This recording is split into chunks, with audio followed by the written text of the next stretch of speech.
जाती थी, बार बार तुम पीछे हो जाती थी। हलीमा बोली, हाँ हाँ, बाखुदा ये वही ऊँटनी है। सहेलियां बोली, ऐसी नाकारा ऊँटनी में ये तेजी और चुस्ती कहाँ से आ गई? ये तो बड़ी अजीब बात है। दाई हलीमा के घर बरकतें ही बरकतें। अब हलीमा की यहाँ बरकतों की बारिश थी। हर हर चीज में बरकत जाहिर हो रही थी। जानवर मोटे हो गए, दूध से थन भारी हो गए, हर तरफ बरकत ही बरकत नुमाया थी। रफ्ता रफ्ता 2 साल गुजर गए। आमना का लाल हलीमा का दूध पीता। हलीमा की एक बेटी थी, शीमा। उसकी गोदियों में हुमकता सहरा की खुली फिजा होती और देहात की सादा जिंदगी। जिस्म तेजी से बढ़ा, हाथों पैरों में ताकत आ गई और बच्चा खूब तंदुरुस्त हो गया। शीर ख्वारी के दिन पूरे हो गए। अब वक्त आया कि बच्चा माँ की गोद में जाए, उसके घर की रौनक बने। लेकिन क्या हलीमा इस बच्चे को जुदा कर दें? ऐसे बच्चे को जो उनके लिए सरापा बरकत था, मुजस्सम रहमत था, बास राहत और मौजिब सआदत था। किसी तरह भी तबीयत उसे छोड़ने पर तैयार ना थी। तमन्ना थी कुछ दिनों और साथ रहे कि बरकतों का सिलसिला ता देर कायम रहे।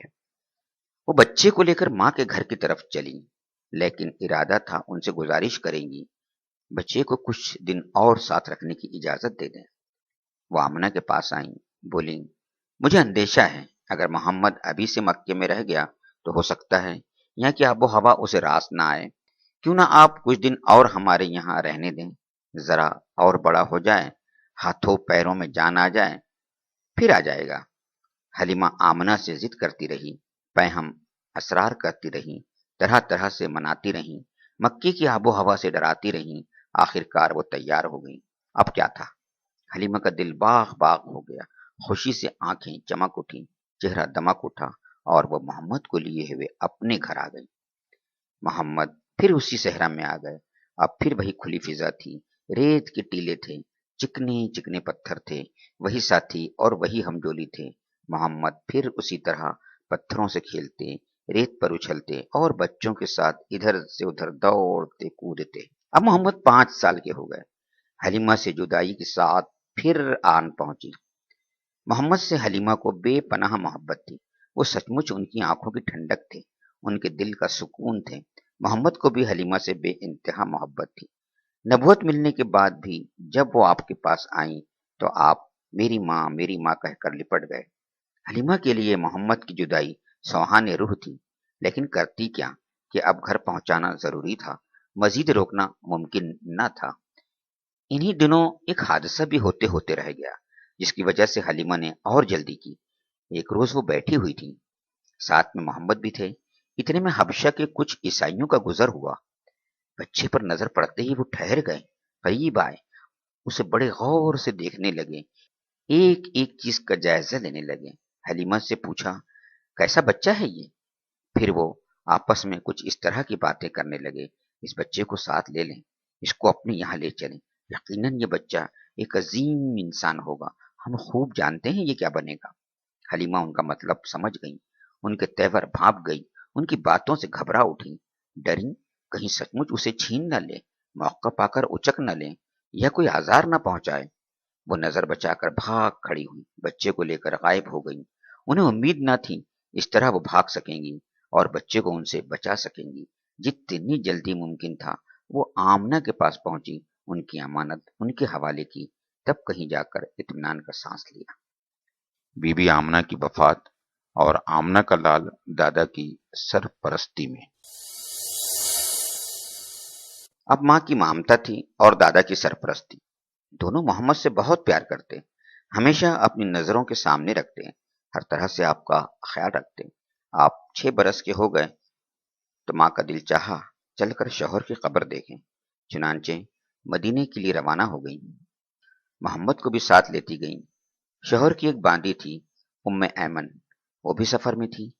वहां का एक मशहूर खानदान था, बनी नज्जार। मोहम्मद के दादा की ननिहाल इसी खानदान में से थी। बीबी आमना जाकर वहां ठहरी। बीबी आमना मदीना पहुंची तो प्यारे बेटे को वो घर दिखाया जहां उसके प्यारे बाप ने वफात पाई। वो जगह भी दिखाई जहां वो हमेशा की नींद सो रहे थे। आज पहला दिन था कि इस मासूम बच्चे ने यतीमी का मफहूम समझा। आज पहला मौका था कि उसके शीशे दिल पर रंजो गम का अक्स पड़ा। वहां 1 महीना गुजार कर बीबी आमना ने घर लौटने का इरादा किया और मोहम्मद को लेकर मक्के के लिए रवाना हो गई। शौहर की तरह बीबी आमना भी रास्ते में बीमार पड़ गई। मक्के और मदीने के बीच में एक गांव है, अबुवा। वहां पहुंची तो हालत नाजुक हो गई और फिर संभल न सकी। वहीं वफात हो गई और वहीं दफन हुई। अब्दुल्ला की वफात भी तो परदेश में ही हुई थी और दफन भी तो इसी तरह हुए थे, कौम वतन से बहुत दूर। अल्लाह आपका वली वो कारसाज है ए मोहम्मद। आप यतीम थे, बाप के साय से महरूम थे। अभी इस यतीमे का शऊर हुआ ही था कि माँ भी चल बसी। बाप की कब्र देखी ही थी कि माँ की भी कब्र तैयार हो गई। अब आप तन्हा रह गए। माँ साथ थी, तब भी आपको यतीमी का मलाल था। भला दिल पर क्या बीती होगी जब ये सहारा भी टूट गया। सदमा पे सदमा, एक से बढ़कर दूसरा। उम्मे ऐमन ने आपको अपनी हिफाजत में लिया और बड़े प्यार से घर लाई। मक्का पहुंचे तो आप बिलक बिलक कर रो रहे थे। आज आमना के लाल की हालत देखी नहीं जाती थी। इस हादसे का अब्दुल मुत्तलिब पर बड़ा असर हुआ। मोहम्मद के लिए उनके सीने में माँ की मोहब्बत और बाप की शफकत उबल पड़ी। अब वो आप पर बेइंतहा मेहरबान हो गए, पहले से ज्यादा मानने लगे, बड़ी मोहब्बत से पेश आते, लुत्फ करम की बारिश करते, हर आन आपका ख्याल रखते, हर तरह से दिलजोई फरमाते, अपनी जात और अपनी औलाद से बढ़कर आपकी फिक्र रखते।